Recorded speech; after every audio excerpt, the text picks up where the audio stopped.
Bonsoir à tous, bienvenue à nos rencontres de ce soir, École du Sabbat Annexe. J'espère que vous avez tous passé une bonne semaine sous le regard béni et que c'est avec plaisir et joie que nous nous retrouvons ensemble pour ce début de sabbat du vendredi 24 septembre 2021.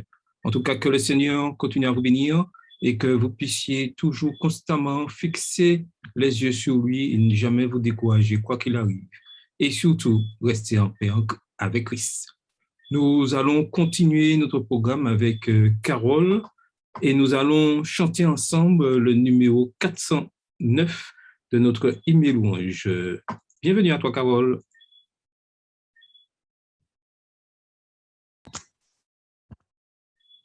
Bonsoir à tous, j'espère que vous allez bien et que votre semaine fut agréable. Donc, comme Charles l'a annoncé, nous allons chanter ensemble au numéro 409. Pour moi chrétien, la terre n'est que naissance. Comme d'habitude, vous chantez avec moi à la maison, même si vos micros sont fermés. On y va?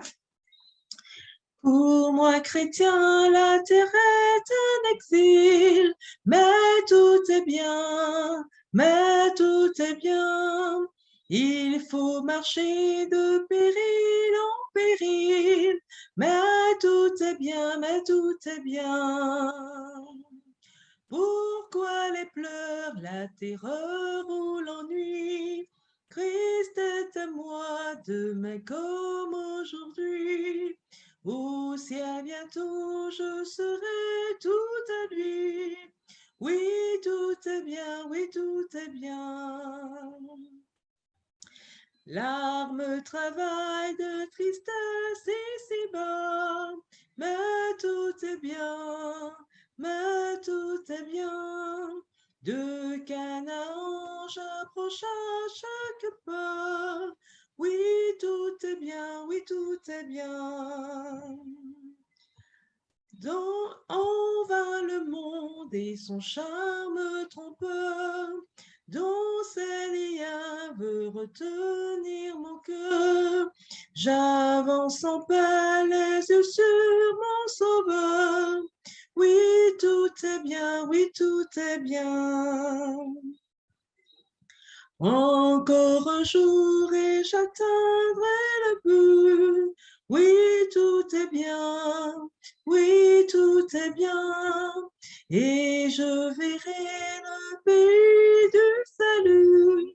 Oui, tout est bien, oui, tout est bien.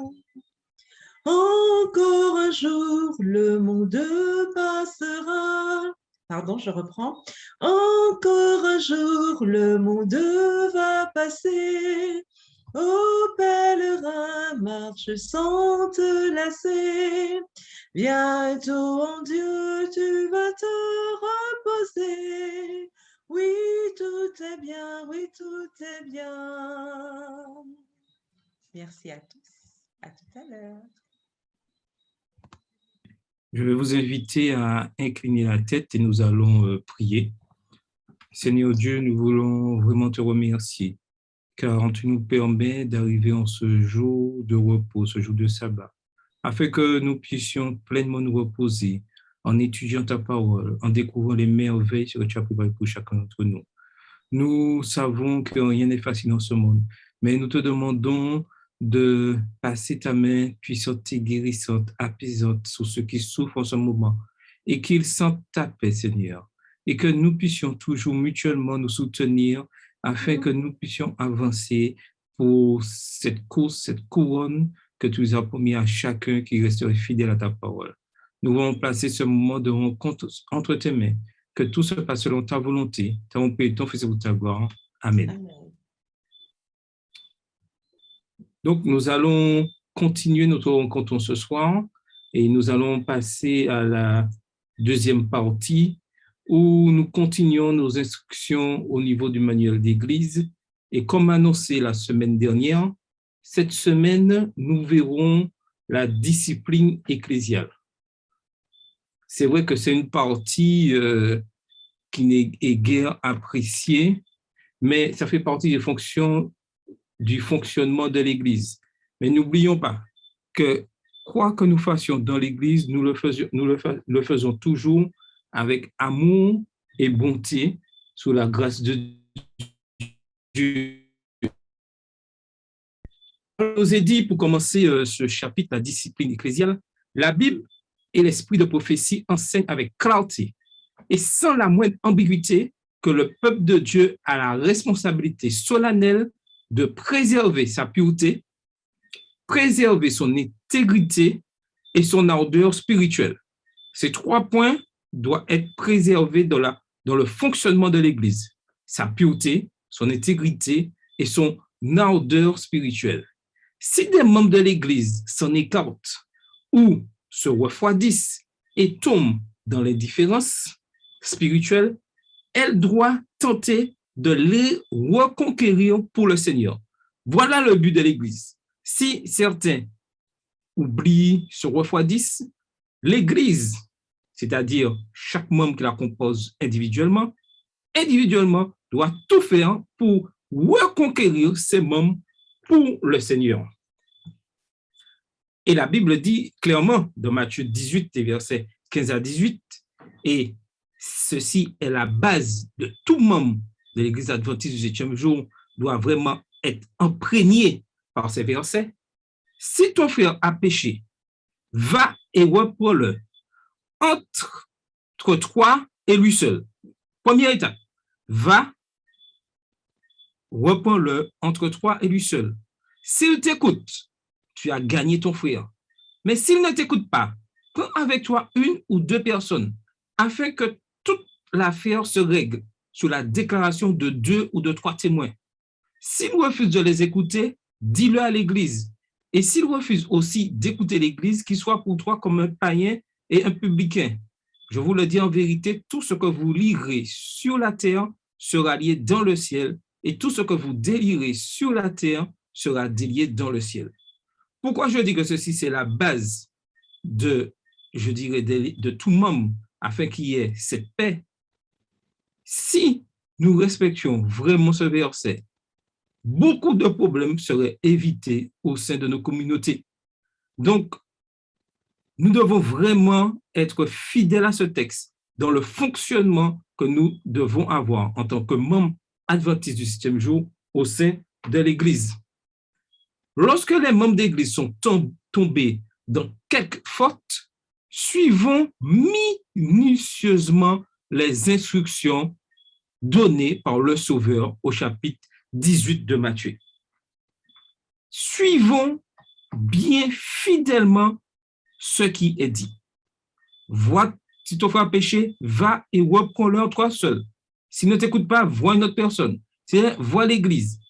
Et s'il refuse, considère-le comme un païen. Considérer quelqu'un comme un païen, ça veut dire quoi? Le considérer comme quelqu'un qu'il faut à nouveau évangéliser et amener à Christ. Donc, quelle que soit la situation, nous devons toujours agir avec amour dans le seul but de ramener la personne à Christ, à l'Église, à la base. Les hommes appartiennent au Christ. Il les a rachetés à un prix infini et se les est attachés par l'amour que le Père et lui leur ont manifesté. Quels soins ne devrions-nous donc pas apporter dans nos rapports les uns avec les autres? Nul n'a le droit de soupçonner son prochain. Les frères et sœurs ne peuvent suivre leurs impulsions ou leurs inclinations en agissant avec un monde qui aurait commis quelque faute. Il ne leur est même pas permis d'exprimer leurs préjugés à cet égard, car ce faisant, ils risqueraient d'influencer d'autres esprits. Donc, toujours dans la continuité de Matthieu 18, versets 15 à 18, il est important que nous puissions rester vraiment intègres intègres vis-à-vis d'un frère ou d'une sœur qui ont commis une erreur. Si ton frère a péché, dit le Christ, va et reprends-le entre toi et lui seul. Matthieu 18, verset 15. N'allons donc pas en parler à d'autres membres. Et dans le passé, beaucoup n'ont pas respecté ce principe. Et ça a créé beaucoup de problèmes dans les églises qui, jusqu'à maintenant, ces problèmes ne peuvent être résolus. Si on le raconte à une personne, puis à une que toute l'Église en souffre, que la question soit réglée entre toi et lui seul. Telle est la règle divine. Et c'est ce que Mme Ellen G. White dit dans Témoignage pour l'Église, volume 3, à la page 234. Quelle que soit la nature de l'offense, la règle divine relative au redressement des malentendus ou des torts personnels reste la même. Un entretien particulier et charitable avec la personne en faute suffira dans la plupart des cas pour dissiper la difficulté. Et j'ajouterai que vous avez bien remarqué, pour commencer, il n'a pas été dit « va voir l'ancien, raconte-lui ce qui s'est passé, va voir le pasteur, raconte-lui ce qui s'est passé ». Non. Première étape, allez voir la personne pour dire ce qui s'est passé afin de résoudre le problème. Raisonnez avec elle calmement et tranquillement. Ne permettez pas qu'une parole de colère s'échappe de vos lèvres. Faites appel à son jugement. Souvenez-vous que celui qui ramènera un pécheur de la voie où il s'était égaré sauvera une âme de la mort et couvrira une multitude de péchés. Jacques 5, verset 20. Le ciel tout entier s'intéresse à l'entrevue de celui qui a été offensé avec celui qui s'est égaré. Le Seigneur se penche lorsque deux personnes décident de discuter d'un problème quelconque qu'ils ont eu entre elles. Lorsque leur coupable accepte la réprimande dans l'amour du Christ, lorsqu'il reconnaît ses torts et en demande pardon à Dieu et à son frère, la lumière céleste inonde son cœur. L'Esprit de Dieu a uni les cœurs et de douces mélodies se font entendre au ciel. Et aujourd'hui, il est temps que, en tant que membres d'Église, nous puissions nous faire, je dirais, réapproprier ces paroles. Ce ne sont pas des paroles utopiques. Elles sont réelles et réalisables. Si nous, individuellement, nous décidons d'exécuter les choses comme Dieu le demande. Mais s'il ne t'écoute pas, et on continue toujours dans Matthieu 18, verset 16, prends avec toi une ou deux personnes afin que toute l'affaire se règle sous la déclaration de 2 ou 3 témoins. Choisissez dans ces cas-là, comme vous avez fait la première étape, cette première démarche, choisissez des personnes spirituelles et parlez aux coupables de sa faute. Constamment leur accord sur la question. Constatons, leur accord sur la question. Il se laissera peut-être gagner.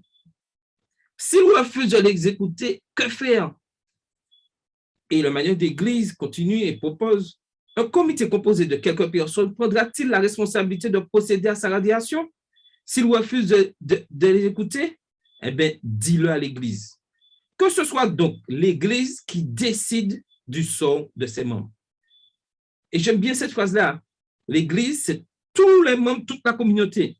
Ce n'est pas moi tout seul qui décide le sort de membre, quel que soit le péché, quelle que soit la faute qu'il a commis. C'est l'Église dans tout son ensemble, dans tout son amour, qui prendra une décision. Et pour tout dire, en tant que membres, nous avons des fois des décisions difficiles à prendre. Mais avec l'aide du Saint-Esprit, tous ensemble, personne ne doit se désengager de cette tâche-là de membre d'Église, de pouvoir prendre des fois des décisions difficiles. Car tout ce qui se fait toujours pour, je dirais, la sauvegarde, la pureté de l'Église. S'il refuse aussi d'écouter l'Église, qu'il soit pour toi comme un païen et publicain, Matthieu 18, verset 17. S'il résiste aux efforts qui sont faits pour le relever, c'est à l'Église qu'incombe la responsabilité de le rejeter de son sein. Son nom doit être rayé de ses registres.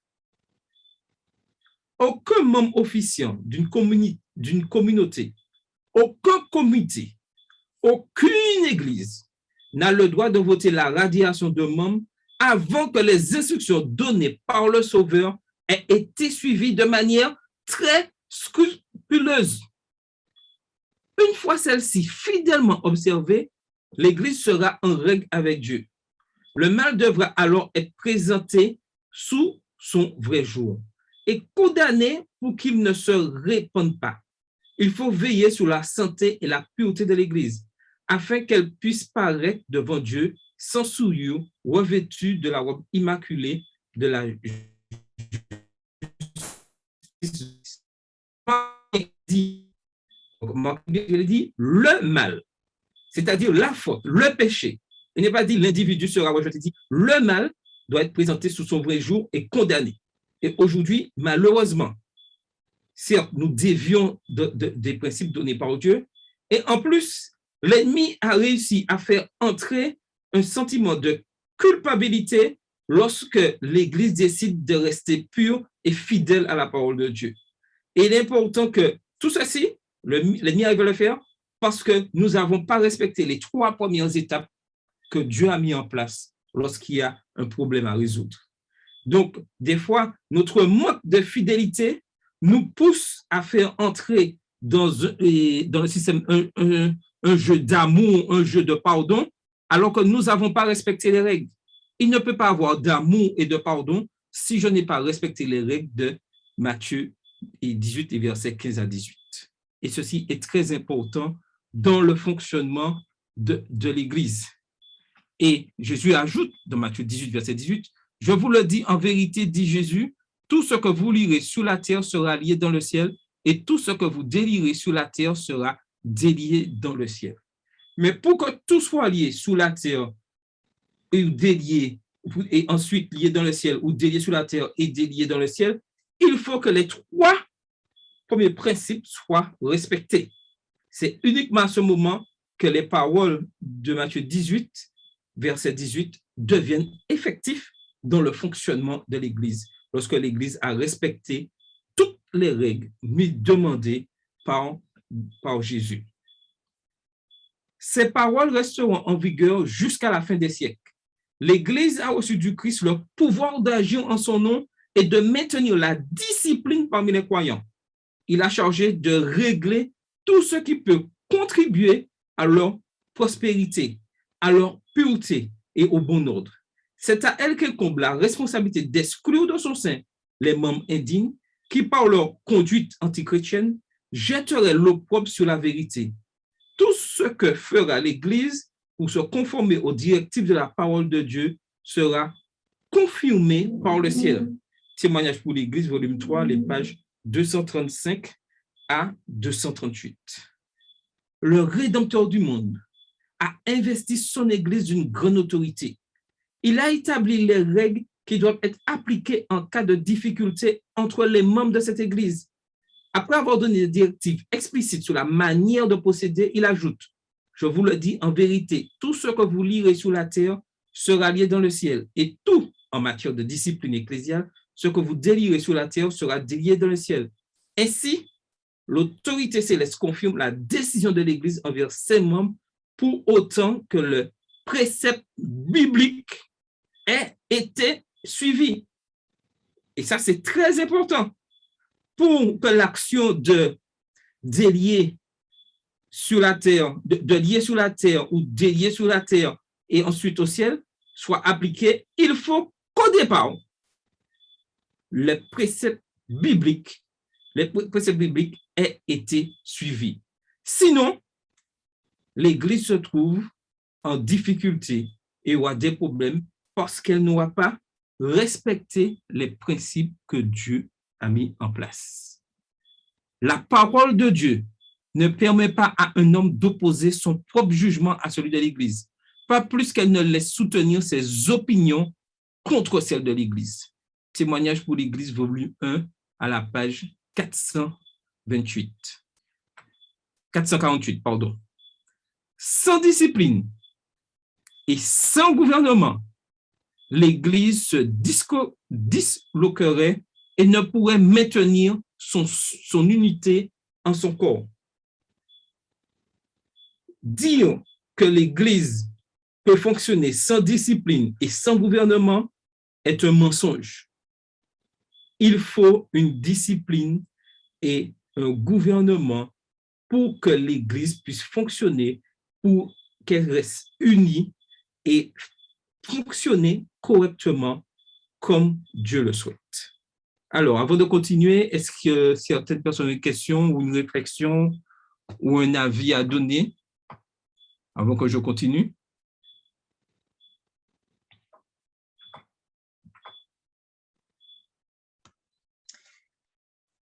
Je voulais... Allô, on m'entend? Oui, Paul. Oui, alors non, je voulais juste Oui, dire, attends. Oui. je salue ce que j'ai pas encore vu. En fait, je voulais juste confirmer ce que tu disais concernant ce respect de ce qu'a dit Mathieu, puisque je me souviens d'un épisode traumatisant que j'avais vécu effectivement, enfin que j'ai vécu à l'église, où une personne soi-disant avait quelque chose à reprocher et du coup avait déjà fait venir deux anciens pour pour avoir un entretien, alors qu'en réalité, j'étais même pas au courant de quoi que ce soit. Donc, je découvrais quelque chose en plus qui était complètement faux.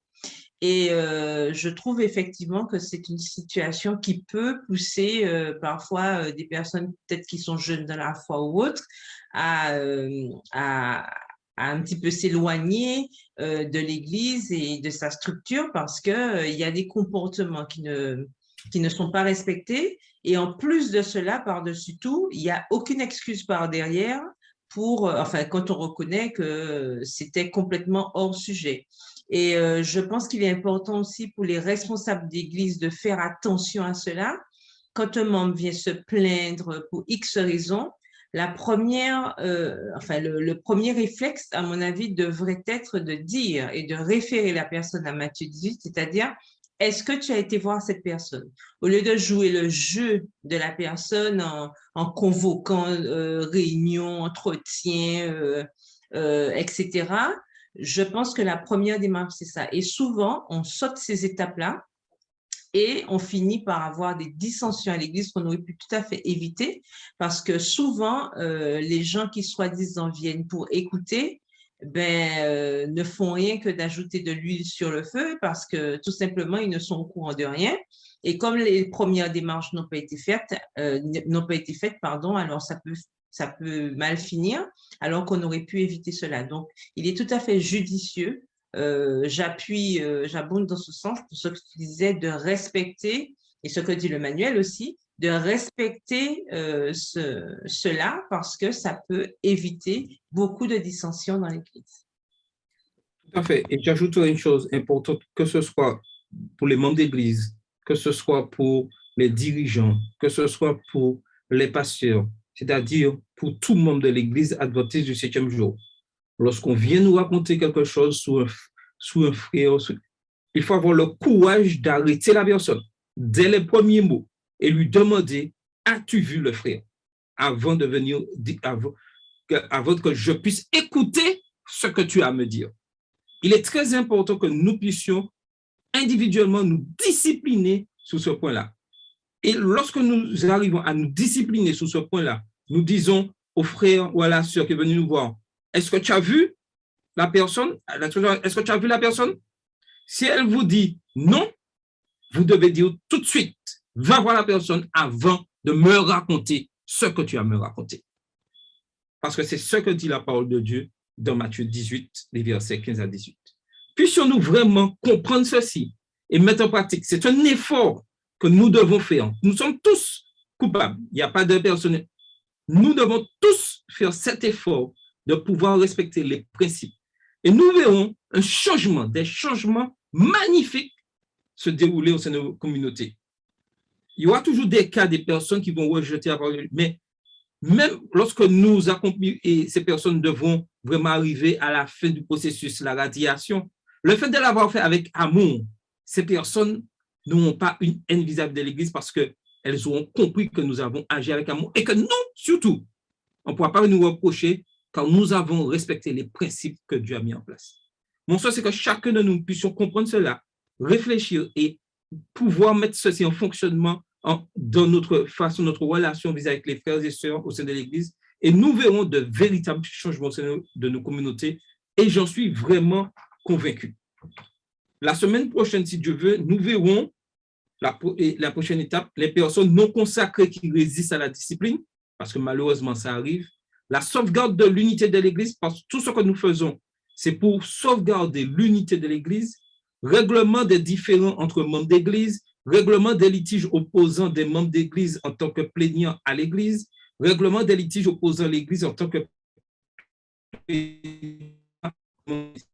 Donc, prions tout au long de ce sabbat, tout au long de cette semaine, afin que nous puissions vraiment mettre tout ceci en pratique. Oui, Carole?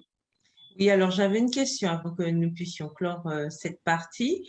J'aimerais savoir, puisque tout à l'heure il a été dit, alors je ne sais pas si on verra ça la semaine prochaine aussi, peut-être, hein, est-ce que, puisqu'on a vu que c'est l'Église qui décidait, c'est en Église qu'on devait décider du sort de membres. Alors, qu'advient-il lorsqu'une Église décide de soutenir une personne justement qui ne respecte pas les principes de l'Église?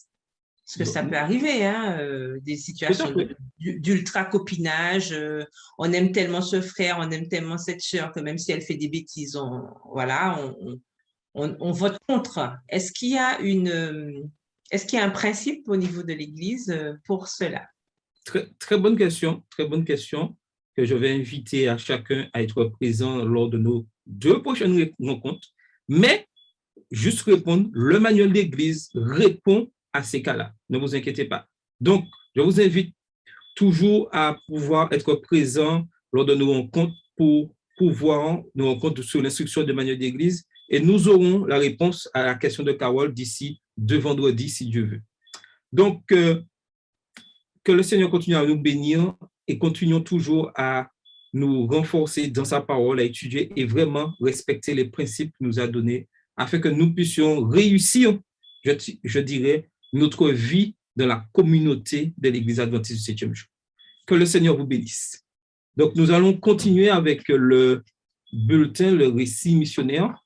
Nous sommes au dernier sabbat, leçon 13, c'est 13e sabbat, et notre dernier sabbat au niveau de la division nord-américaine, et c'est Carole qui nous fera le récit du bulletin. Alors, me revoilà pour partager avec vous la suite de l'histoire de Nyang. Pour ceux qui étaient la semaine dernière, si vous vous rappelez de l'histoire, nous parlons de Nyang et Nyang nous avait raconté un épisode de sa vie quand elle avait 10 ans, où elle avait rencontré ces hommes qui avaient subitement disparu avec la grâce de Dieu. Et je rappelle que Yang, elle a 21 ans, donc elle est étudiante et aujourd'hui, à l'occasion de ce 13e sabbat, elle nous raconte une expérience qu'elle a vécue alors qu'elle était en train de faire de l'évangélisation, toujours dans le Tennessee. Alors, donc, il était presque l'heure du déjeuner, nous dit-elle, quand elle a décidé, quand il fallait normalement qu'elle retourne rejoindre ses amis pour pouvoir déjeuner. Ça se passe à Maryville, dans le Tennessee, et elle avait déjà faim. Elle était prête donc à partir et à savourer son déjeuner avec ses amis quand subitement elle a aperçu qu'il y avait une femme qui était en train de mettre ses courses dans sa voiture et elle sortait d'un magasin de discount. Donc, Nyang s'est dit qu'elle avait juste le temps de parler à cette femme en tant que représentante évangélique, puisque les étudiants faisaient de la représentation évangélique. Donc, elle avait juste le temps de lui parler avant de partir déjeuner. Et elle s'est approchée de cette femme avec un sourire radieux. « Bonjour madame », a-t-elle dit, « je m'appelle Nyang, je suis étudiante et je travaille à l'école. » Donc, cet été, nous essayons de promouvoir les valeurs familiales et d'aider la communauté. Donc, c'est ainsi qu'elle s'est présentée à cette femme et elle a pris dans son sac quelques livres. Elle a commencé avec un livre sur la santé et l'utilisation des plantes sous leur forme naturelle. La femme a accepté le livre, elle a jeté un coup d'œil sur la couverture et voyant que la femme restait silencieuse, Nyang a pris un autre livre. Et cette fois-ci, c'est un livre de cuisine. Elle a demandé à cette femme si elle cuisinait en général à la maison. Et elle lui a montré le livre. Elle lui a montré donc ce livre de cuisine. Puis, elle a pris un troisième livre qui était Vers Jésus, en 13 chapitres, donc la version classique. Et elle a aussi montré cet ouvrage à cette femme.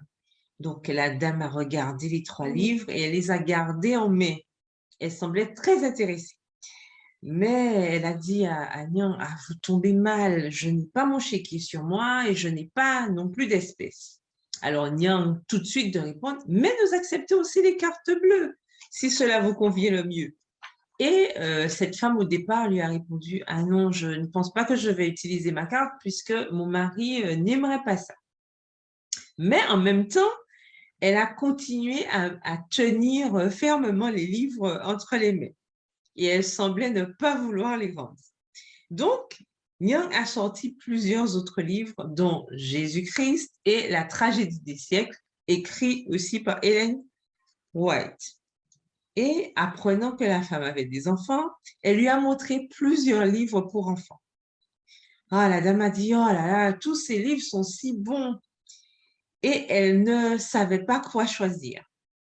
Et finalement, après quelques minutes, elle a dit, vous savez quoi? Je vais prendre tous ces livres. Et elle a payé avec sa carte bleue. Rappelez-vous qu'elle hésitait à le faire. Donc, elle a réglé avec la carte bleue tous les livres.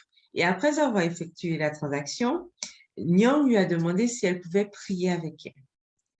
J'adorerais prier, a dit cette femme qui s'est présentée sous le nom de Cindy. Et voilà la prière que Nyang a faite avec elle. Mon cher Père Céleste, merci de nous donner un autre jour de vie et cette opportunité de rencontrer Cindy. Ton timing est parfait. Pardonne-nous nos péchés et nos fautes. Merci de protéger Cindy et sa famille de toutes les choses qui se passent en ce moment. Je prie pour que tu leur donnes la paix et le confort au milieu de toutes les choses qui se passent dans leur vie. S'il te plaît, continue à les entourer de ton amour et de ta présence. Si Cindy a des demandes inexprimées dans son cœur, accorde-les lui. Aide-la à trouver l'espérance et la confiance en toi. Au nom de Jésus, Amen. Et c'est ainsi que Nyang a prié avec elle. Et l'histoire nous dit que Cindy rayonnait de joie après la prière. Elle a raconté donc que sa famille traversait des moments difficiles et après, parce que dans sa famille, il y a eu la maladie, puis la mort, donc c'était assez compliqué. Et elle cherchait un sens plus profond à sa vie et elle voulait savoir, enfin, elle voulait avoir plus d'informations sur Dieu, elle voulait apprendre à connaître Dieu. Et peu de temps après, Nyang a satisfait sa faim physique puisqu'elles se sont séparées en déjeunant avec les autres étudiants qui faisaient de la représentation évangélique ce jour-là. Et elle a prié pour que Cindy puisse satisfaire aussi sa faim spirituelle grâce à la vérité qu'elle trouvera dans les livres. Donc, on vous remercie en tout cas pour votre offrande du 13e sabbat qui, en 2011 déjà, a permis à des enfants réfugiés comme Nyang, de fréquenter des écoles adventistes du 7e jour de la division nord-américaine. Nyang, dont la famille a immigré de Myanmar, qui s'appelle aussi la Birmanie, fréquente les écoles adventistes depuis la 5e et elle termine actuellement ses études à la Southern Adventist University. Et elle a l'intention, nous dit l'histoire, de devenir dentiste missionnaire. Donc, une partie de l'offrande du 13e sabbat de cette semaine, enfin de ce trimestre en tout cas, permettra à nouveau d'aider les enfants réfugiés à recevoir une éducation adventiste.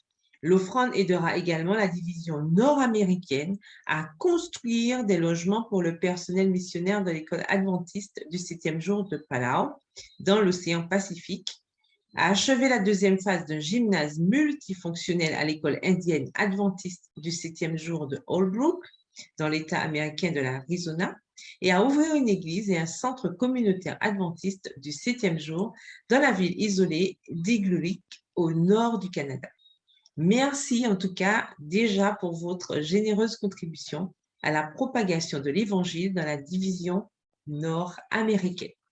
Et dans la section culturelle de cette semaine, on nous apprend que sur le plan géographique, les États-Unis se composent de 48 États contigus, de l'État de l'Alaska, qui est séparé du reste des États-Unis par la côte ouest du Canada, de l'État insulaire d'Hawaï, qui se trouve à environ 4000 km à l'ouest de la Californie, et des 5 territoires insulaires des Samoa américaines, de Guam, des îles Mariannes du Nord, de Porto Rico et des îles Vierges américaines, ainsi que de quelques territoires mineurs périphériques. Et déjà, on nous annonce les futurs projets, puisque le trimestre prochain, nous serons dans la division de l'Asie et du Pacifique Nord, et les projets futurs sont les suivants. Un centre de style de vie adventiste à Ulaanbaatar en Mongolie, un centre de soins pour enfants immigrés à Ansan en Corée du Sud, le centre missionnaire Yeongnam à Daegu en Corée du Sud toujours, 3 centres d'influence urbains à Taipei, Tainan et Kaohsiung à Taïwan, et un programme d'évangélisation visant la génération Internet au Japon. Donc, je vous souhaite un bon sabbat et merci déjà pour vos offrandes qui aident la mission à continuer afin que Jésus revienne bientôt, car tous auront entendu parler de lui. Merci, bon sabbat à tous, à bientôt. À bientôt. Merci, Carole, pour ce magnifique récit. Maintenant, nous allons passer à notre moment un peu plus important, le moment clé de notre rencontre d'école du sabbat annexe chaque vendredi. Nous arrivons à la fin de notre étude et le titre de la leçon cette semaine, c'est l'ultime repos. Nous avons vu au cours de ce trimestre le repos en Christ et j'espère vraiment que chacun a pu vraiment trouver cette paix durant ce trimestre. Mais pas une paix pour un trimestre, mais que cette paix puisse nous permettre de continuer notre course chrétienne fidèlement, sans relâche, quand nous avons vraiment un but final, c'est être au ciel avec Christ. Il s'en est allé nous préparer une place. Et il souhaite que chacun puisse vraiment obtenir cette place, obtenir cette couronne. Mais dans ce monde troublé, nous devons vraiment être en paix avec Christ. Et cette semaine, le titre de la leçon avait pour titre « L'ultime repos ». L'ultime repos. Le titre, comme je le disais tout à l'heure, de la leçon de cette semaine, l'ultime repos implique que notre repos ici n'est que temporaire. Nous nous reposons en Christ aujourd'hui, mais notre repos est toujours dans le contexte d'un monde de souffrance, de tristesse et de maladie. Un jour, nous entrerons dans le repos éternel. Et c'est mon souhait pour chacun de vous ici en ce soir, chacun qui ont l'occasion de nous écouter durant la journée de sabbat, durant cette semaine. Tous les chagrins, et je peux vous assurer, tous les chagrins de la vie seront terminés. Et on pourrait dire, paraphraser ça aujourd'hui, COVID-19 fini. La maladie, la catastrophe et la mort disparaîtront pour toujours.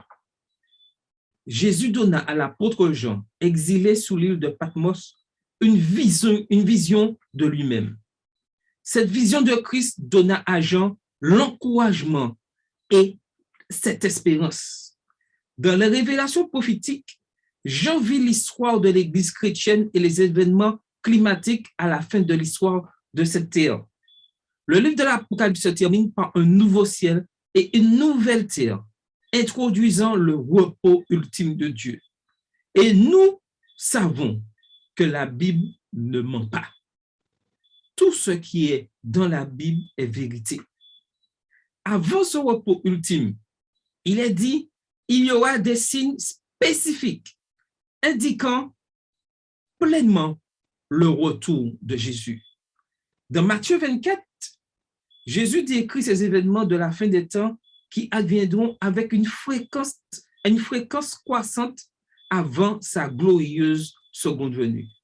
Plus le temps de sa seconde venue arrivera, plus des événements qui pourront qui pourront angoisser l'humanité augmenteront, mais plus nous devrons rester calmes et en paix face à ces événements. À travers les âges, les patriarches et les prophètes attendaient avec impatience le retour du Seigneur sans connaître le repos ultime que Christ avait promis. Ils moururent dans l'attente d'un événement qui devrait arriver et dans cet espoir. Dans Apocalypse 14, les versets 6 à 12, l'ange visiteur de Jean proclame le message des derniers jours pour préparer le monde au retour de Christ. Et je vais demander à un volontaire de lire ces versets. Apocalypse 14, les versets 6 à 12. Un volontaire pour bien comprendre dans le contexte des choses, comprendre le contexte des choses et savoir ce que nous, en tant qu'adventistes du 7e jour, nous devons faire.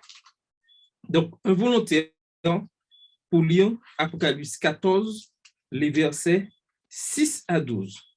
Ces versets, je dirais, doivent être vraiment les versets, je dirais, préférés, être connus par cœur de tout adventiste du 7e jour. Alors, un volontaire pour lire Apocalypse 14, s'il vous plaît, les versets 6 à 12. Bonsoir tout le monde. Bonsoir. Je vis un autre ange qui volait par le milieu du ciel, ayant un évangile éternel pour l'annoncer aux habitants de la terre, à toute nation, à toute tribu, à toute langue et à tout peuple. Il disait d'une voix forte, « Craignez Dieu et donnez-lui gloire, car l'heure de son jugement est venue, et adorez celui qui a fait le ciel et la terre et la mer et les sources d'eau. » Et un second ange, suivit en disant, « Elle est tombée, Babylone la grande, qui a abreuvé toutes les nations du vin de la fureur de son impudicité. » Et un troisième ange les suivit, en disant d'une voix forte, « Si quelqu'un adore la bête et son image, et reçoit une marque sur son front ou sur sa main, il boira lui aussi du vin de la fureur de Dieu, versé sans mélange dans la coupe de sa colère, et il sera tourmenté dans le feu et le soufre devant les saints anges et devant la nuit. Et la fumée de leur tourment monte au siècle des siècles, et ils n'ont de repos ni jour ni nuit, ceux qui adorent la bête et son image, et quiconque reçoit la marque de son nom. C'est ici la persévérance des saints qui gardent les commandements de Dieu et la foi de Jésus. » Amen. Donc, ces versets, nous devons vraiment les connaître par cœur. Alors que la guerre entre le bien et le mal fait rage à l'échelle mondiale, Christ nous invite à veiller et à s'apprêter pour son retour et à être prêt à entrer dans son repos éternel. Et dans le temps que nous vivons aujourd'hui, nous devons veiller et être prêts pour ce retour, être aux aguets, être présents pour ce rendez-vous. Jean nous informe qu'il était sur l'île de Patmos quand il reçut les visions contenues dans le livre de l'Apocalypse. Patmos est une petite île de la mer Égéenne, entre les côtes de la Turquie et de la Grèce. Il fait environ 15 km de long. À l'époque de Jean, c'était une colonie pénitentiaire romaine stérile où les prisonniers s'exilaient. Il y avait une petite communauté minière ainsi que d'autres choses sur cette île. Jean était un vieillard d'environ 90 ans quand il reçut les visions de l'Apocalypse. Il vécut une longue vie au service de son maître bien-aimé. Il vivait probablement à Éphèse avant d'être exilé à Patmos. Il était alors séparé de ses amis et de sa famille. Il était fragile et il doutait du fait de partir un jour de cette petite île isolée. Mais alors, Jésus, dans un éclat de gloire, révéla à Jean la vérité divine qui éclairerait et encouragerait le peuple de Dieu pendant des siècles. Ces vérités des derniers jours révèle les événements qui auront bientôt lieu dans ce monde pour préparer le peuple de Dieu à ceux qui s'en viennent. Parfois, c'est dans les plus grandes épreuves de notre vie que Dieu nous parle clairement. Et ça, je sais que des fois, c'est difficile pour nous, en tant qu'être humain, d'accepter, comprendre. Mais nous devons accepter vraiment les bontés de Dieu, son amour pour nous. Et il nous dit en ce soir que c'est dans les plus grandes épreuves de notre vie que Dieu nous parle le plus clairement. Donc, lorsque nous vivons des moments difficiles, ne craignons rien, à part que de lâcher la main de Dieu. Car c'est lui seul qui donnera la force, pour continuer à aller de l'avant.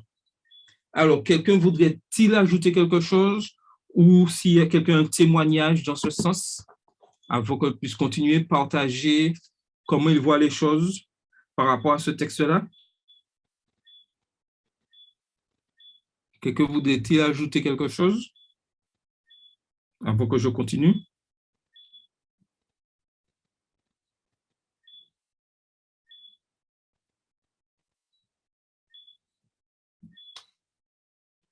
Donc, je continue. Quand nous nous sentons seuls et découragés, Jésus nous rend visite comme il le fit à Jean et nous remplit de la chaleur de sa présence. Nous ne sommes jamais seuls. Jésus est toujours, constamment présent auprès de nous lorsque nous sommes en difficulté ou ou vraiment nous sommes vraiment découragés. Oui, Jésus est toujours auprès de nous. Et vraiment, nous devons avoir aucun doute là-dessus. Le livre de l'Apocalypse nous parle de Jésus qui agit. Trop souvent, nous voyons dans ce livre un livre qui annonce. Non, ce livre, la première mission, la première chose qu'il nous annonce, c'est que nous avons Jésus qui agit pour nous constamment et veille sur tout ce qui se passe sur l'humanité. Et nous devons avoir cette certitude. Il ne se contente pas de s'asseoir sous son trône dans le ciel. Il intervient. Et nous devons avoir cette certitude que Christ intervient toujours dans les affaires de la vie ici sur terre. Il agit pour nous pendant le traumatisme. Il agit pour nous dans le chagrin. Il agit pour nous dans les déceptions auxquelles nous sommes confrontés. Et nous sommes tous, en tant qu'êtres humains, confrontés à tout ceci. Des traumatismes, du chagrin, des déceptions. Mais nous devons avoir cette certitude que Christ est toujours là auprès de nous. Et nous ne devons jamais, au grand jamais, en douter. Même si nous ne voyons pas, on pourrait dire, entre guillemets, le bout du tunnel. Mais dans le noir, dans les ténèbres, dans les difficultés, nous devons avoir cette certitude, et je vous donne cette certitude, que Christ est toujours auprès de ses enfants. Quand Jésus descendit parler avec son disciple bien-aimé, il illumina l'île rocheuse et stérile de Patmos de sa gloire. Il n'y a aucun endroit où nous pouvons nous trouver qui soit hors de la portée de Dieu. Christ est toujours auprès de nous. Dieu, il vous rencontrera où que vous soyez en sa présence. Et ça, c'est quelque chose de très important. Ce n'est pas au temple seulement que Dieu se présente à nous en tant que pécheurs. Quel que soit l'endroit où nous sommes, Dieu est auprès de nous. Et ce lieu où nous trouvons en présence de Dieu devient un lieu sanctifié et la gloire de Dieu est manifestée. Dès que nous mettons notre confiance en Dieu, quel que soit l'endroit où nous sommes, la gloire de Dieu est manifestée car nous décidons de le suivre constamment. Ne disons pas, je vais à l'église pour chercher Dieu. Ce n'est pas vrai. Nous devons chercher Dieu dans sa parole, qui est la Bible. Et là où nous sommes, Dieu est avec nous et ce lieu est sanctifié. Est-ce que quelqu'un voudrait ajouter quelque chose ou poser une question si quelque chose n'a pas été bien compris dans ce sens?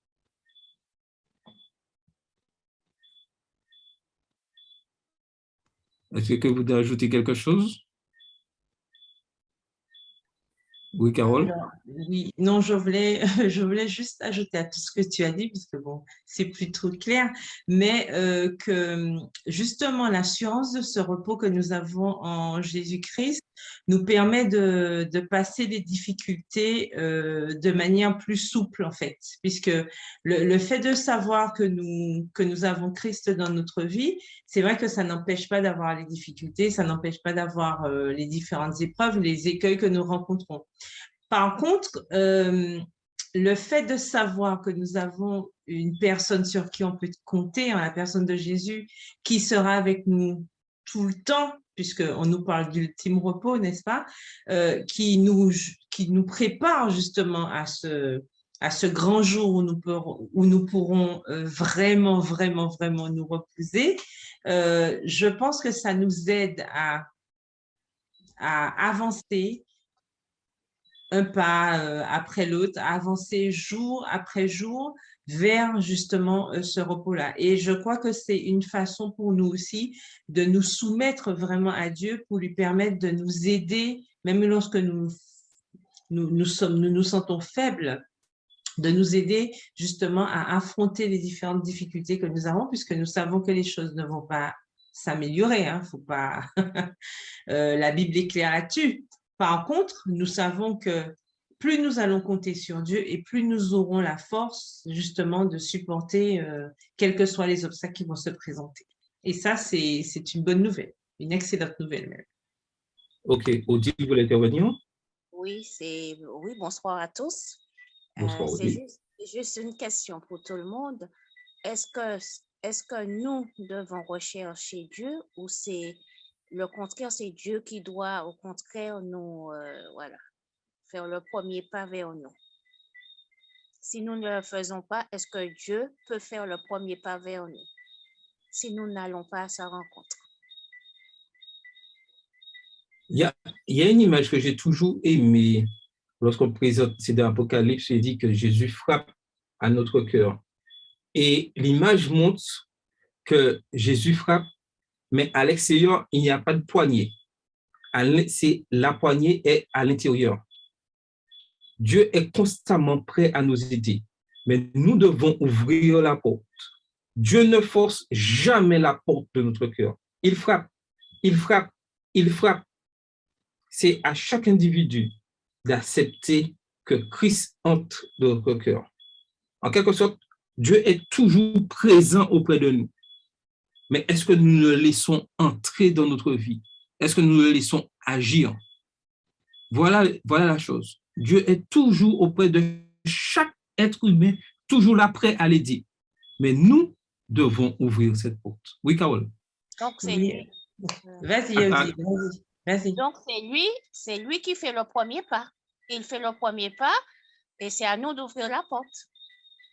Oui. En fonction de ma question. Oui, tout à fait. Nous sommes tout à fait d'accord. Si, c'est bien ça. C'est bien ça, Ouais. puisque nous sommes pécheurs, de nous-mêmes, nous ne pouvons pas nous sauver. C'est Christ qui nous sauve. Donc, il vient là, mais nous devons accepter ce sacrifice. Christ est mort pour toute l'humanité. Mais chacun a un effort à faire d'ouvrir la porte pour que Christ entre.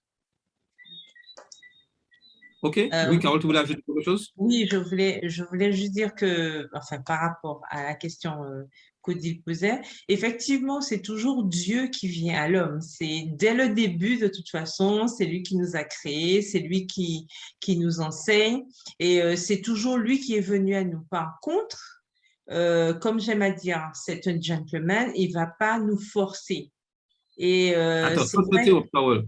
Oui. Juste pour, rappelons-nous qu'on a vu la leçon, lorsque Adam et Ève ont péché, c'est Dieu qui va dans le jardin et qui dit, où es-tu? Oui, Où tout es-tu? à Il fait. sait bien, il sait où est Adam. Mais il pose la question, où es-tu? Mhm. Et, et Dieu fait la même, Jésus fait la même chose avec chacun de nous. Où es-tu? Que fais-tu?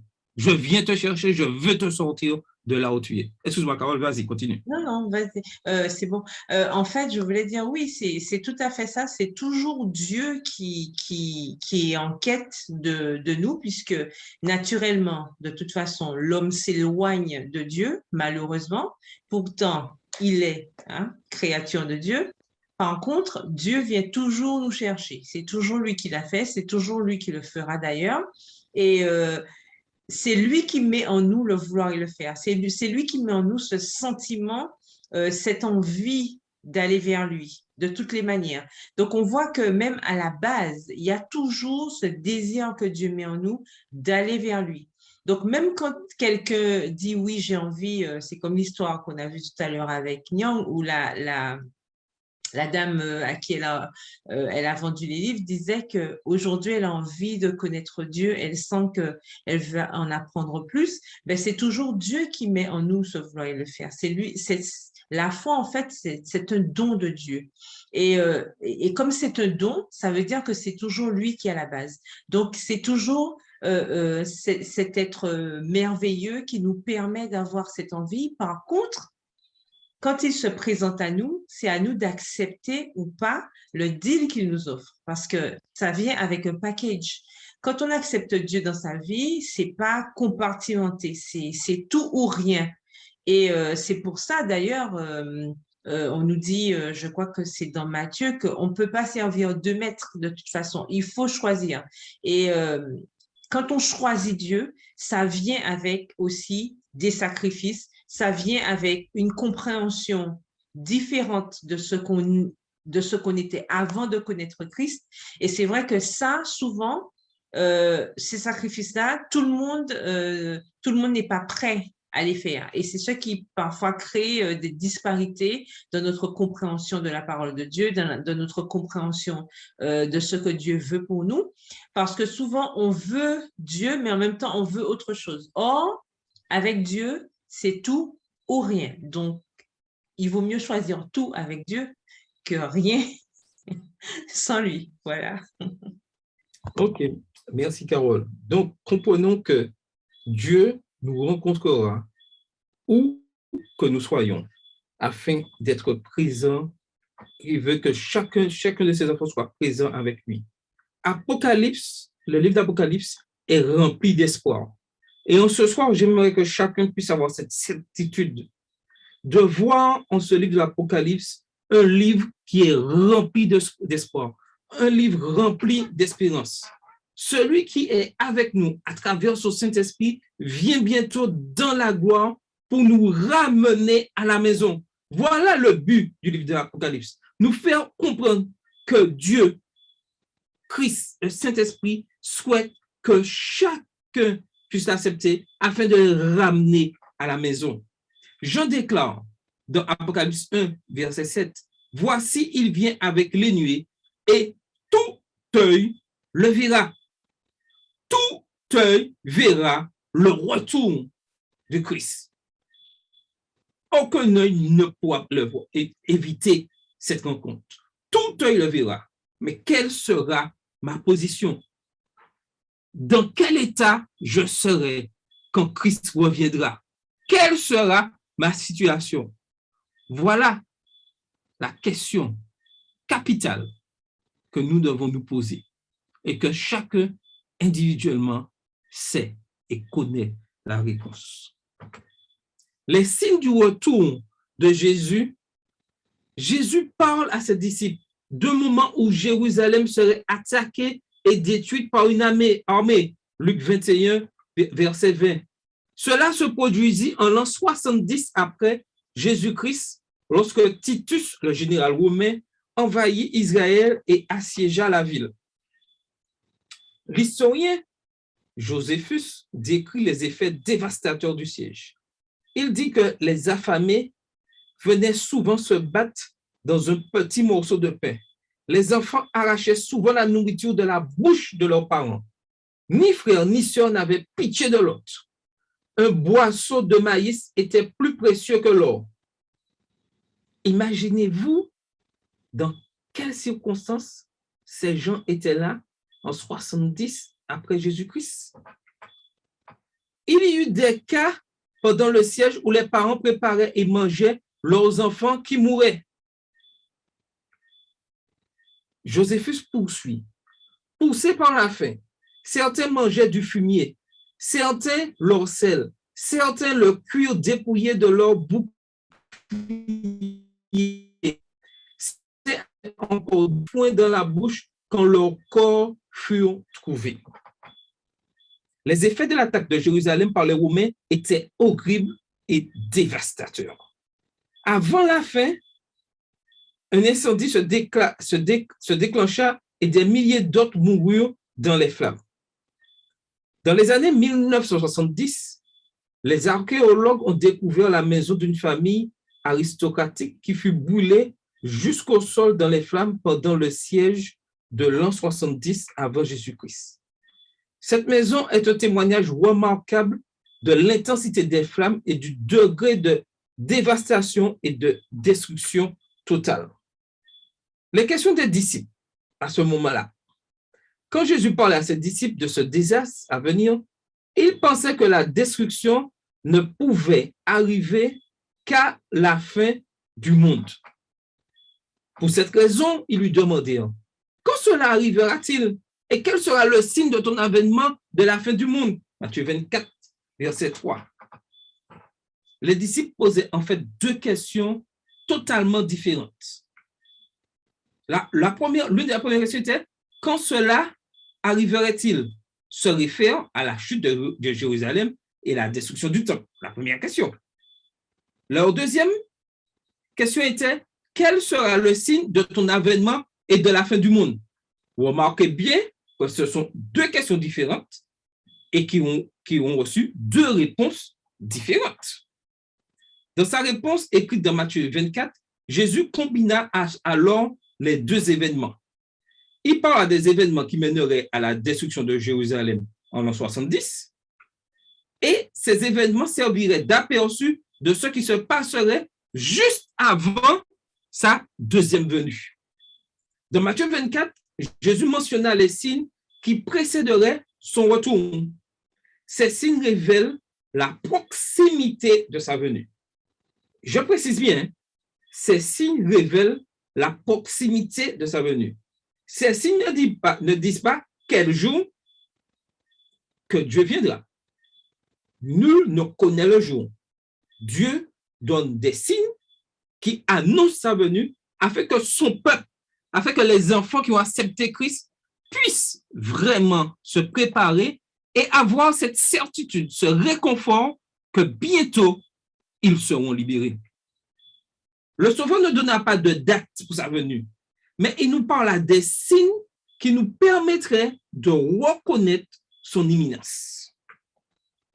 Le sermon de Jésus sur les signes du dernier jour se concentre sur 4 domaines vraiment spécifiques. Premièrement, les signes dans le domaine de la religion, les affaires internationales, la nature et la société. Ces signes incluent de faux réveils spirituels, des conflits mondiaux, des guerres, des famines, des catastrophes naturelles, des pestes, des pandémies, la croissance de la criminalité, une violence accrue, une moralité déclinante et enfin la propagation rapide de l'évangile dans le monde entier. Ça ne vous rappelle pas la période que nous vivons actuellement? Où nous entendons beaucoup parler de conflits, de guerres. Mais malheureusement, nous insistons beaucoup sur cette partie-là. Mais moi, j'aimerais que nous puissions vraiment porter notre attention sur la dernière partie que vous voyez à l'écran. À la fin, la propagation rapide de l'évangile dans le monde entier. J'aime bien cette partie-là, rapide. Donc, il est important que nous puissions vraiment être prêts, car nous verrons que l'évangélisation va se répandre rapidement. Nous commençons déjà à goûter les prémices, mais rapidement, de manière vraiment spectaculaire. Oui, Carole. Oui, je voulais dire qu'il faut qu'on fasse attention aussi par rapport à cette période. Tu disais que nous sommes focalisés un petit peu sur ce qui précède, mais ce qui a concernant l'Évangile, puisque en même temps, il faut qu'on ait des garde-fous pour ne pas être induit en erreur, parce que nous voyons effectivement, là on voit faux réveil spirituel, etc. Et nous constatons que beaucoup en ce moment font le buzz. Un buzz d'évangélisation, je dirais, chronique, comme si c'est d'aujourd'hui qu'il fallait prêcher à tout va, etc. Alors que le problème, parfois, c'est la thématique de ces prédications-là. Il faut s'assurer que ce qu'on écoute, ce qu'on entend, ce qu'on voit, puisse aller dans le sens de ce que la parole de Dieu nous dit. Si c'est la propagation de l'évangile, attention, ce n'est pas non plus le calcul un petit peu déguisé de la venue de Jésus par rapport à telle prophétie, etc., parce qu'on entend un petit peu de tout ces temps-ci. On voit aussi certains qui ont beaucoup de succès dans ce qu'ils disent, mais on voit que c'est pas forcément focalisé sur cette partie de l'évangile. L'évangile, c'est pas de savoir que Jésus revient à temps, qu'on a calculé, qu'il y a tel calcul qui a été fait. L'évangile, c'est de savoir que Jésus-Christ est venu, il est mort pour nous sur la croix, qu'il est ressuscité, surtout cette partie importante, et qu'il vient sauver ceux qui l'acceptent. C'est ça, cet évangile qu'on nous a donné à propager, et pas justement faire toute espèce de supputation ou comment dire, de calcul, d'essayer de voir, ah oui, la Terre a tant d'années, etc., etc. Et ça, on entend souvent ça ces temps-ci, et je pense qu'il faut vraiment faire attention à ne pas tomber dans certains pièges sous prétexte justement de réveil spirituel ou toute autre invitation vers ce qui n'est pas indiqué justement dans la parole de Dieu. Donc, on doit être très prudent et demander à Dieu justement demander à Dieu de nous donner ce discernement pour ne pas être piégé. Je suis tout à fait d'accord avec toi. Oui, Philippe, tu voulais intervenir? Oui, je voulais intervenir. J'appelle mille fois ce que Carole a dit, c'est vrai. Des fois, c'est vrai, c'est très important. Hein. Il ne suffit pas de prêcher l'évangile. Il y a un message qui doit être prêché, le message des trois anges. Et on doit aller à l'essentiel. On doit prêcher et l'amour de Jésus, la parole de Dieu, conformément à la parole. Et ça, c'est important ce que Carole dit. Hein. Ce n'est pas important de savoir. Vraiment, ça m'a fait penser à quelqu'un. On cherche à savoir combien de temps la terre a fait. Ça, c'est pas important pour nous. Ce qui est important pour nous, c'est que nos péchés soient pardonnés et que nous confessons nos péchés soient pardonnés et que nos noms soient inscrits dans le livre de vie de l'agneau. Donc, c'est vrai que tout ce que tu as dit là, comme je lis là, et ce sont des signes annonciateurs, catastrophes, pandémies, etc. Mais et on doit faire très, très attention à la loi et au témoignage. Et l'Esprit de Dieu nous conduit dans toute la vérité. Et c'est pour ça qu'il est important d'analyser chaque chose qu'on nous dit. C'est important. C'est important parce que on a des faux réveils, comme tu as dit, des faux réveils, mais c'est important de ainsi par l'Éternel. Donc, je pense que l'Éternel est cohérent avec lui-même et c'est avec prière qu'on doit demander à Dieu le discernement de toutes ces choses-là. Alors, merci Carole pour ton intervention. Ok, merci Philippe. Donc, comme je disais, très attention. Vous voyez, là, faux réveil et propagation rapide de l'évangile, la frontière des fois est très mince, pardon. Et nous devons être vraiment, vraiment vigilants. Matthieu 24 décrit les signes du retour de Christ. Apocalypse 14 est un appel urgent pour s'apprêter pour sa venue. Le message des derniers jours d'Apocalypse. Dans Apocalypse 14, l'ange visiteur de Jean parle du dernier message de Dieu, se proclamant rapidement à chaque nation, chaque famille, chaque langue et chaque peuple pour préparer le monde à son retour imminent. Voilà le message d'Apocalypse 14. C'est le message de l'évangile éternel, de l'étonnante grâce de Dieu pour une planète entière. C'est un appel à la lumière de l'évangile, à vivre des vies obéissantes, glorifiant Dieu dans tout ce que nous faisons à l'heure du jugement. C'est un appel à l'ère de l'évolution, à l'adorer en tant qu'espoir à la fin des temps. Voilà le message d'Apocalypse 14. Ce message d'obéissance, c'est-à-dire obéissance aux 10 commandements, glorifier Dieu dans tout ce que je fais, pas de spectacle, pas de matu-vu, car l'heure du jugement approche. L'ère, c'est un appel à l'ère de l'évolution, à l'adorer en tant que créateur. Aujourd'hui, nous devons vraiment réfléchir. Est-ce que tout ce que nous faisons, c'est vraiment pour adorer Dieu, le Créateur? Car, comme nous l'avons dit tout à l'heure, Satan aussi va utiliser tout cela pour faire de faux réveils. Mais l'objectif unique sera toujours pour glorifier pour Satan notre propre gloire, le moi.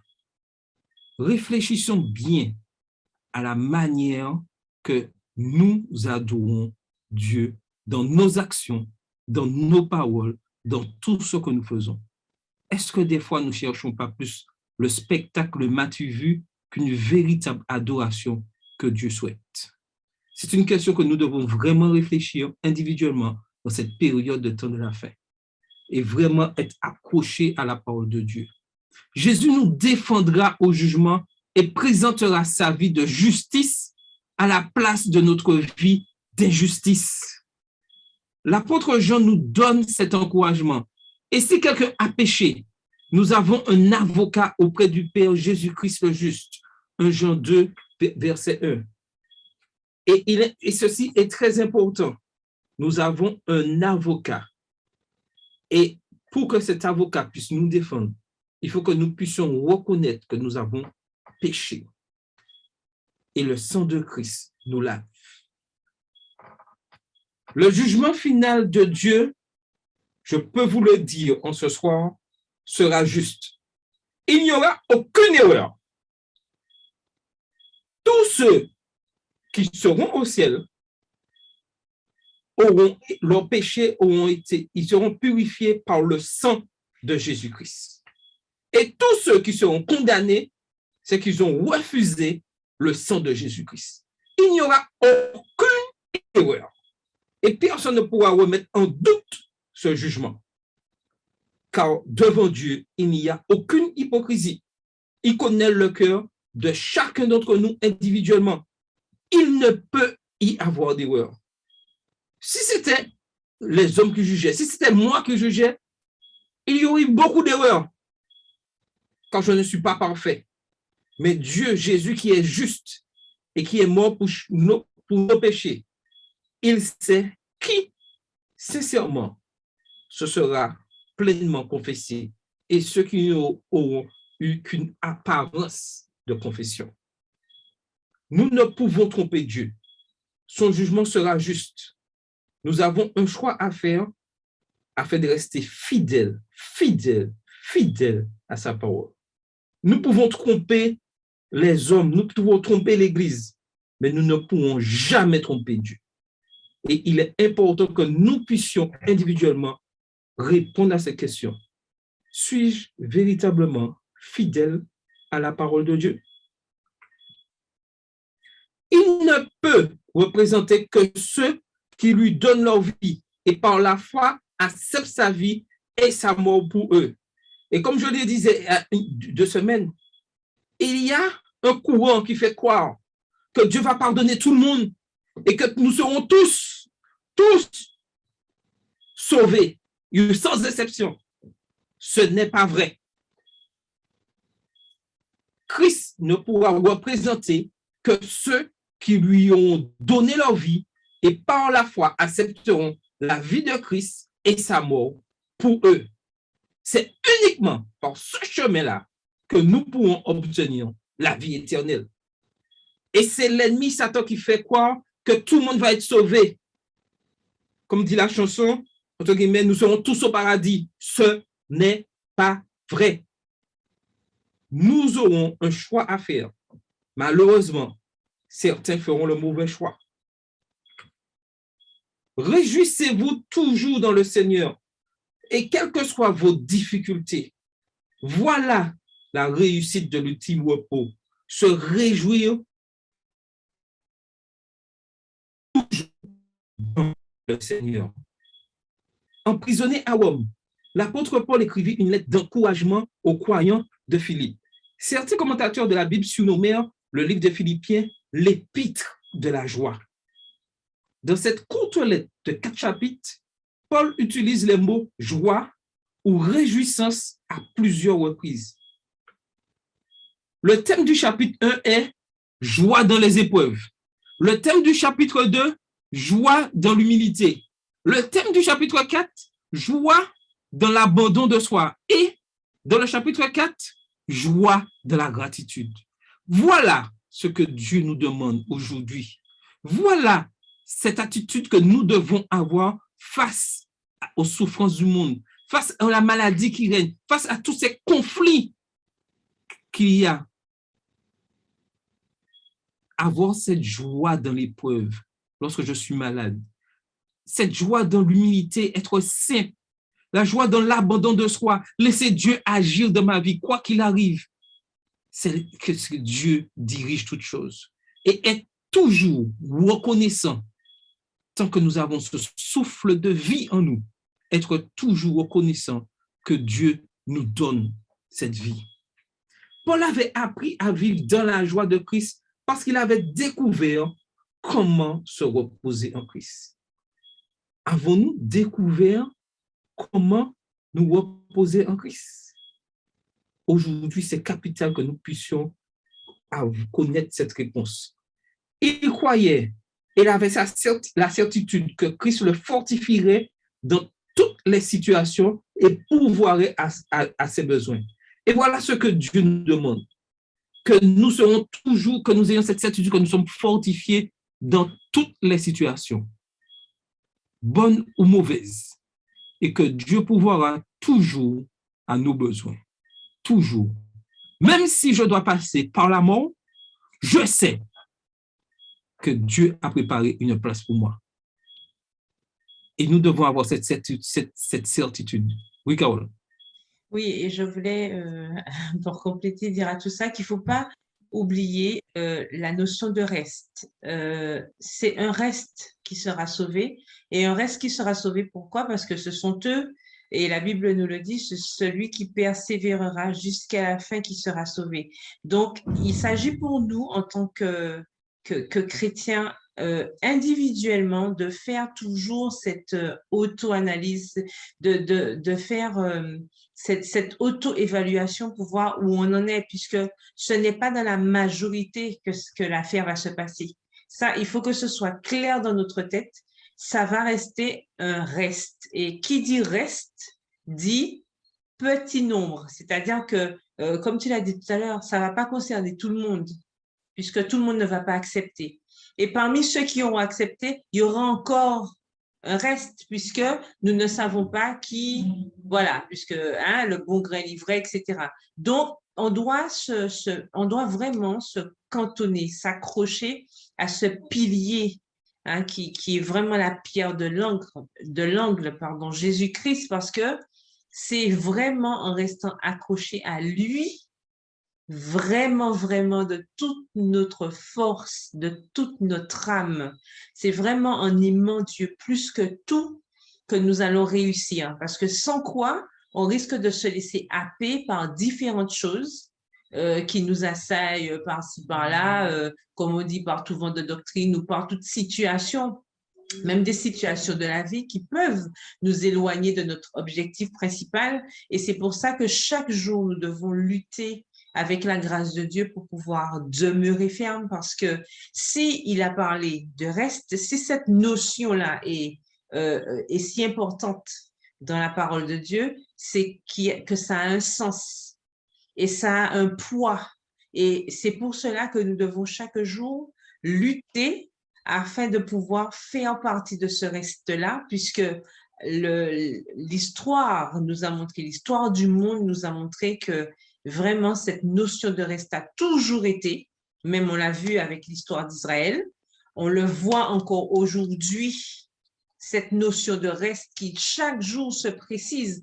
Donc, nous devons vraiment, vraiment demander à Dieu de permettre que nous soyons dans la bonne direction pour ne pas nous laisser avoir, enfin, par toute espèce d'idées, par toute espèce de situation qui pourront malheureusement, comme on dit, ce sont les détails qui gâchent les chefs-d'œuvre, qui pourront malheureusement nous faire louper le coche vraiment de manière très subtile sans que nous voyons.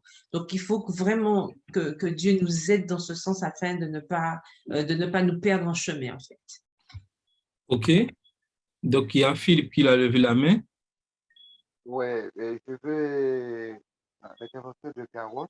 J'étais en train de réfléchir cette semaine. Et franchement, pour accompagner ce que Carole disait, comme je suis en restauration, et j'étais en train d'observer hier les gens qui entraient sous le pass sanitaire. Et comment expliquer ça? J'observe dans mes réflexions que nous sommes, et les gens sont comme des robots, etc.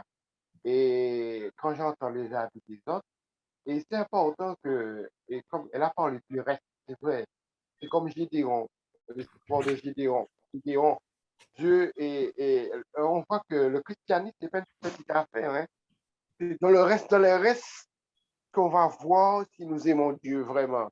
Parce que Dieu va secouer son peuple. Le Christ de Dieu va secouer le peuple et voici nous sommes affermis. Et c'est pour cela que nous devons demander à Dieu vraiment la détermination, une sorte de détermination, comme Carole disait, il ne faut pas nous perdre cet objectif-là. Et c'est important que plus nous cheminons avec Dieu, parce que les choses vont devenir, même au sein de l'Église, ce sera dur. Quand je lis dans la tragédie des siècles, à l'approche de l'orage, un grand nombre ont prophétisé le message de troisième. En changeront d'attitude et deviendront les ennemis les plus acharnés de leurs anciens frères. Comment comprendre ça? Ça veut dire que dans l'Église, ce sera très, très dur, très, très dur. Et si on n'est pas affermi dans la vérité, eh bien, on va être secoué. Alors, donc, demander à Dieu cette force, toujours le discernement pour aller de l'avant. Voilà, merci. Ça, je voulais dire. OK, merci Philippe pour ton intervention. Donc, il est important que nous puissions rester fidèles et savoir là où nous sommes au niveau de notre foi.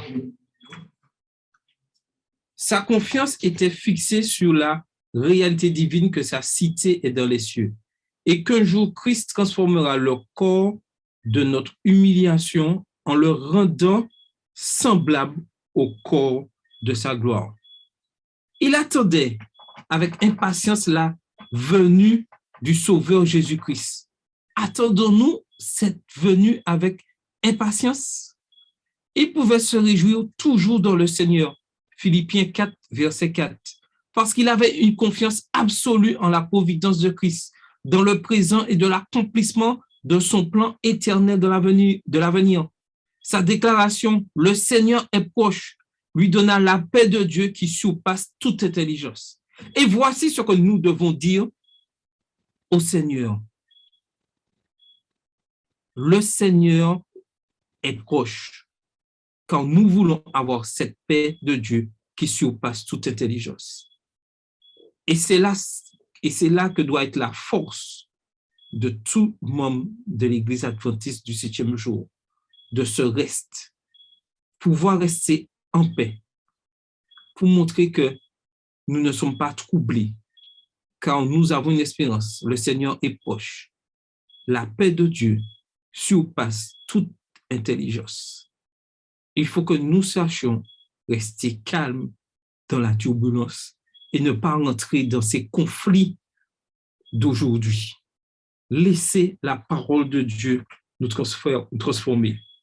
Nous pouvons nous réjouir avec l'apôtre Paul du fait qu'il n'y ait jamais une situation à laquelle nous soyons confrontés où Christ ne nous donne pas immédiatement de l'aide aujourd'hui, de l'espérance pour demain et la promesse d'un repos ultime en lui pour toute l'éternité. Il y a quelque temps, une personne partagea cette histoire vraiment écœurante. Son fils de 8 ans mourait d'une maladie du sang rare. Les gens à travers le pays pour le rétablissement du garçon. Ils cherchèrent la face de Dieu pour une guérison miraculeuse, mais l'état de l'enfant s'aggravait progressivement. Pendant les derniers jours qui lui restaient à vivre, sa mère s'asseyait à son chevet, tenait constamment sa main et caressait doucement ses cheveux. Quand il devint évident qu'il ne lui restait que quelques heures à vivre, elle le prit dans ses bras et s'assit sur une chaise berçante, chantant tendrement les chants du ciel. Quelque temps après sa mort, nous nous lamentions et elle fit cette déclaration remarquable. Bien qu'il y ait une profonde douleur dans mon cœur, Dieu m'a donné une paix qui surpasse mon entendement. Lorsqu'on lui demanda ce qu'était une paix qui surpasse son entendement, elle répondit simplement, « Quand vous ne comprenez pas, vous pouvez tout de même vous reposer dans l'amour et la providence de Christ. » Et voici ce que Dieu nous demande. Même si tu ne comprends pas ce qui arrive, même si tu cherches des explications, repose-toi dans mon amour et dans ma providence. Voici ce que Christ nous appelle à avoir. Pendant que cette série de leçons d'études de la Bible arrive à sa conclusion, sachez que malgré tout ce qui se passe personnellement dans votre vie, et vous seul, vous savez ce qui se passe, Jésus aspire à vous donner une paix qui surpasse tout entendement. Oui, il est là pour chacun de nous aujourd'hui. Il est là pour chacun de nous demain. Il est là pour toujours auprès de chacun de nous, de chacun de ceux qui ont décidé d'être fidèles à sa parole. Ses plans sont plus grands que nous pouvons l'imaginer. Rappelons-nous des paroles de Jésus. Celui qui persévérera jusqu'à la fin sera sauvé. Il nous faut persévérer. Faisons confiance, faites confiance à sa force, à la force de Dieu pour nous soutenir pendant les défis de la vie. Et soyons surtout en paix. Oui, soyons toujours en paix. Avant de conclure, je voudrais savoir si quelqu'un voudrait ajouter quelque chose, dire quelques mots, avant que nous puissions conclure notre rencontre ce soir. Est-ce que quelqu'un voudrait ajouter quelque chose, alors que nous arrivons à la fin de la leçon de ce trimestre, où nous sommes appelés à être en paix? Oui, Yolette? Alors, je voulais dire concernant le sujet que Carole disait tout à l'heure, qui parlait de reste. Il y a le verset dans Matthieu qui dit « Cette bonne nouvelle du royaume sera prêchée dans le monde entier pour servir de témoignage à toutes les nations. » Il a bien dit pour servir de témoignage, mais je n'ai jamais vu un verset qui dit que tous ceux qui ont entendu la voix de Dieu vont accepter Dieu comme Jésus comme leur sauveur. Hein? Donc, nous vivons dans une période où il doit avoir tout chrétien individuellement doit s'accrocher dans l'étude, faire confiance à la parole de Dieu, nourrir notre relation individuelle avec Dieu dans l'étude de la parole de Dieu. Parce que pour comprendre sous l'inspiration du Saint-Esprit pour comprendre ce que Dieu nous dit dans sa parole. Parce qu'il y a beaucoup, c'est le moment où il y a beaucoup de confusion. Il faut savoir que derrière les faux réveils se cache l'ennemi. Parce que Dieu rassemble, l'ennemi aussi rassemble. Il profite l'occasion pour rassembler aussi. Alors, si tu ne connais pas, tu ne fais pas confiance à la parole de Dieu, tu n'étudies pas, tu ne nourris pas ta relation avec Dieu, comme le texte de l'Apocalypse nous dit tout à l'heure, quand on te dit, dans Matthieu 24, nous avons la réponse. Quand on va te dire que Jésus est par-ci, Jésus est par-là, il faut savoir en qui tu crois pour ne pas essayer. Puis c'est beaucoup de chrétiens qui se disent chrétiens, ils vont se laisser troubler par des événements parce qu'ils vont vous dire que telle congrégation, ils prient beaucoup plus, vu qu'ils souffrent, surtout avec cette histoire, cette pandémie, eh ben, on cherche beaucoup de prières, et telle congrégation fait beaucoup de prières, je vais aller dans telle congrégation et l'ennemi, il est malin. Quand tu te déplaces, il prépare le piège pour toi. Si tu ne connais pas ta Bible, tu ne nourris pas ta relation avec Dieu, c'est facile que tu changes de camp alors que tu es dans le camp de Dieu, mais comme si tu ne te nourris pas, eh bien, tu vas chercher Dieu dans un autre camp et puis là, tu vas perdre ta vie éternelle.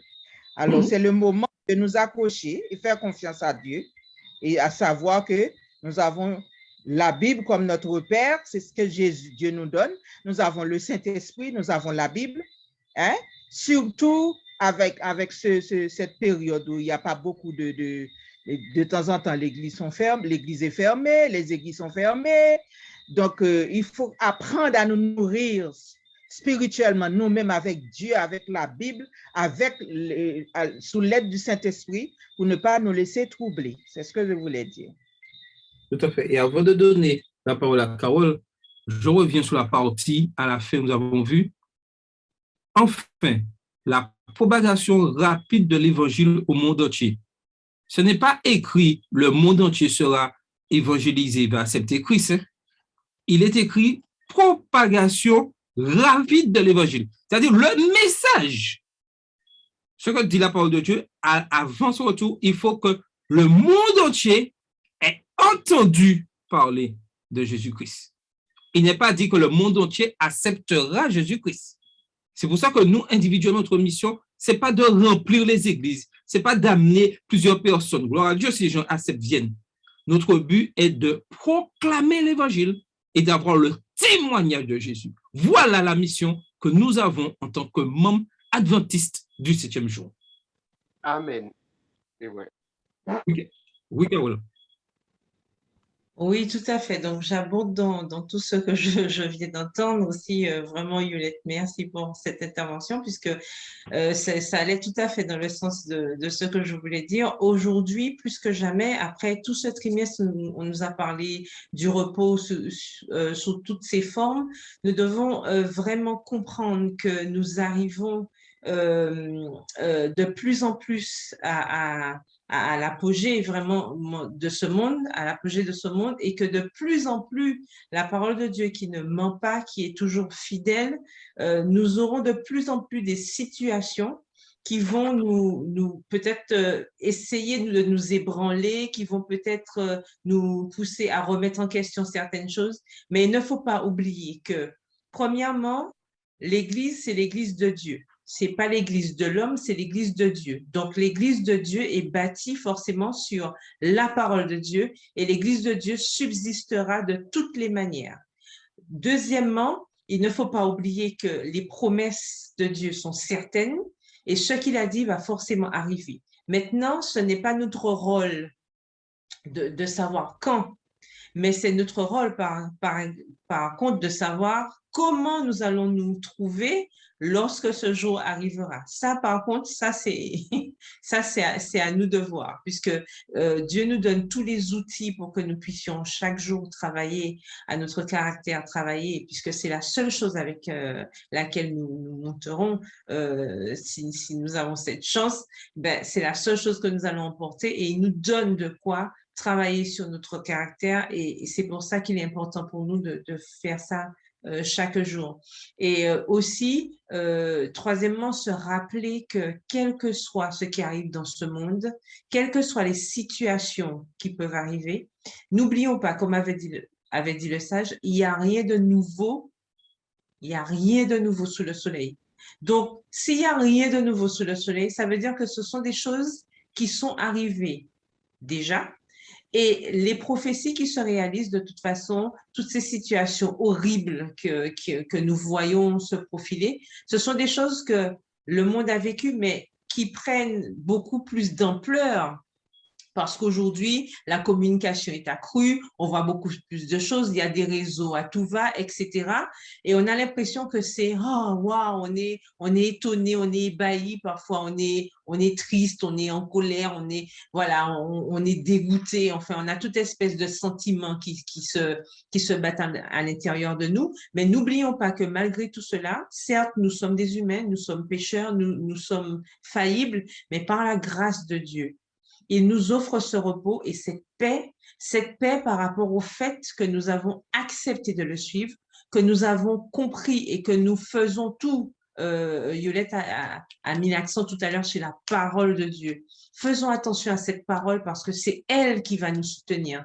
Quand Jésus était sur terre, c'est sa parole. La Bible nous dit que les gens, les foules venaient pour l'écouter parce que on n'avait jamais entendu un homme parler ainsi. Donc, la parole de Dieu, c'est une parole qui libère et nous devons faire attention à cette parole car c'est elle qui sera notre boussole jusqu'à la fin. Lorsque on vient frapper à nos oreilles, entre guillemets, c'est une image et nous raconter des choses, nous devons avoir ce courage de dire, est-ce que c'est dans la parole de Dieu? Est-ce que c'est écrit quelque part? Est-ce que c'est un sentiment? Est-ce que c'est quelque chose qu'on essaie de m'insuffler, de m'inculquer, ou est-ce que c'est écrit quelque part? Car à la loi au témoignage, Philippe l'a dit tout à l'heure, si on ne parle pas ainsi, dans Isaïe 8:20, il n'y a point d'horreur pour le peuple. Donc, puisque c'est la parole de Dieu qui nous guide, au lieu d'écouter à droite à gauche et tout, puisque c'est vrai, on doit sonder toutes choses et prendre ce qui est bon, mais pour pouvoir prendre ce qui est bon, il faut connaître la parole. Donc, prenons cette parole au mot, prenons-la comme boussole et que ce soit cette parole-là qui nous guide jusqu'à la fin. Et quel que soit ce qui va arriver, quel que soit ce qui va se présenter à nous, nous avons notre boussole, nous avons notre lumière qui est Jésus-Christ que nous connaissons. Allons de l'avant par sa grâce afin que nous puissions arriver au bout et obtenir cet ultime repos par sa grâce. OK. Donc, nous arrivons à la fin et je vais demander à Yolette tout à l'heure si elle veut nous faire la prière finale, s'il te plaît. Donc, j'aimerais vous laisser avec ces questions de réflexion. Nous considérons-nous individuellement et collectivement, en tant qu'Église adventiste, comme étrangers et voyageurs sur la terre parce que déjà citoyens en esprit de la cité céleste? Comment cela se manifeste-t-il dans la gestion de nos personnes, de nos biens et de notre vie? Il est important que nous puissions comprendre cette question et vraiment comprendre que nous ne sommes pas citoyens de cette terre, nous sommes déjà citoyens en esprit de la cité céleste. Comment la réalisation passée et présente des promesses de Dieu, sa présence, son soutien, sa direction, influence-t-elle notre regard sur notre présent, sur l'avenir et sur notre action auprès des autres? Sommes-nous attentistes, passifs, considérant d'un œil critique ce qui se passe, soupirant après la délivrance en nous repliant sur nous-mêmes pour ne pas être contaminés par le mal? Ou sommes-nous adventistes, actifs comme Noé, construisant l'arche du salut pour tous? En quoi consiste notre action personnelle en ce sens?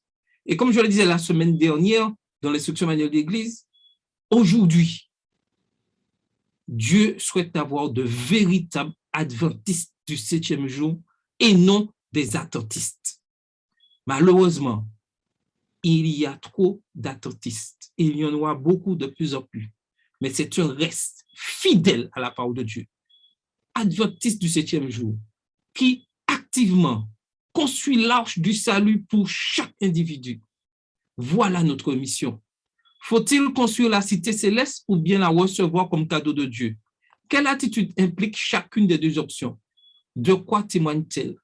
Comment concilier l'idée de préparation et de construction de la cité par Dieu et celle de la construction de l'arche par Noé ou de la préparation de l'épouse pour son époux le Seigneur? Apocalypse 21, verset 2. Comment recevons-nous la promesse de repos éternel? Peur de l'ennui, soulagement, joie, espérance? Mon souhait, c'est que chacun puisse avoir cette joie, cette espérance. Et quelles que soient les difficultés, nous en aurons et elles augmenteront quand l'ennemi, comme disait Yoël, fera tout pour avoir le maximum de personnes. Mais si nous restons fidèles, persévérons, nous obtiendrons la couronne céleste. Et nous remporterons la victoire. Mon souhait, c'est que chacun d'entre nous, ensemble, nous retrouvons au ciel pour louer le Seigneur, remercier le Seigneur et chanter sa gloire. Et que pour l'instant, dans nos souffrances, dans nos épreuves, que l'espérance puisse vraiment être dans notre fonctionnement de vie. C'est mon souhait pour chacun de nous. Amen. Est-ce que Yolette pourrait nous faire la dernière prière de notre rencontre ce soir? Pas de problème. OK, Pas de tu peux problème. y aller. Tu Notre peux y Dieu, aller. notre Père, oui. Notre Dieu, notre Père, nous voulons, Seigneur, te remercier. Parce que tu nous fais grâce, Seigneur, de ton amour. Tu nous as permis de passer une bonne semaine. Et ce matin, Seigneur, en ton saint sabbat, tu as permis que cette étude soit mise en place pour que nous puissions nous remémorer un peu, beaucoup plus de ton amour pour nous dans ta parole, Père Céleste. C'est le moment important de notre vie, Seigneur, que nous devons nous appuyer totalement sur toi, te demandant, Seigneur, de nous aider par ton Saint-Esprit à nous approprier de ce repos que tu nous donnes, Seigneur. Parce que sans cela nous laisser éparpiller par-ci, par-là, Seigneur. Nous Saint-Esprit, aide-nous à nous bercer, Seigneur, chaque jour dans ta parole. Parce que quand nous lisons, nous relisons Matthieu 24, tu nous as tout dit. Et nous avons compris que les prophéties se réalisent sous nos yeux, Seigneur. Et c'est le moment de nous accrocher. Donne-nous, Seigneur, cette puissance de la puissance du Saint-Esprit pour nous aider, même malgré nos souffrances, mais que nous puissions avoir la foi que tu nous accompagnes. Et tu reviens bientôt. Nous ne voulons pas perdre cette vie éternelle que tu nous as promis. Aide-nous à persévérer jusqu'au bout, malgré les vents qui peuvent souffler. Nous devons rester debout parce que nous avons le privilège d'avoir ce repos en nous et Jésus nous accompagne. Nous te disons merci, Seigneur. Fais-nous passer une bonne nuit de sabbat en ta compagnie et demain, que nous puissions avoir le privilège de pouvoir t'adorer et rester, Seigneur, dans ce repos. Merci, nous te prions au nom de Jésus et pour ta gloire. Amen. Amen. Donc, la semaine prochaine, si Dieu veut, nous allons commencer un nouveau trimestre, une nouvelle leçon, et nous allons découvrir le livre de Deutéronome. Et le titre de la leçon de la semaine prochaine est Introduction au Deutéronome. Bon sabbat à tous et que le Seigneur vous bénisse.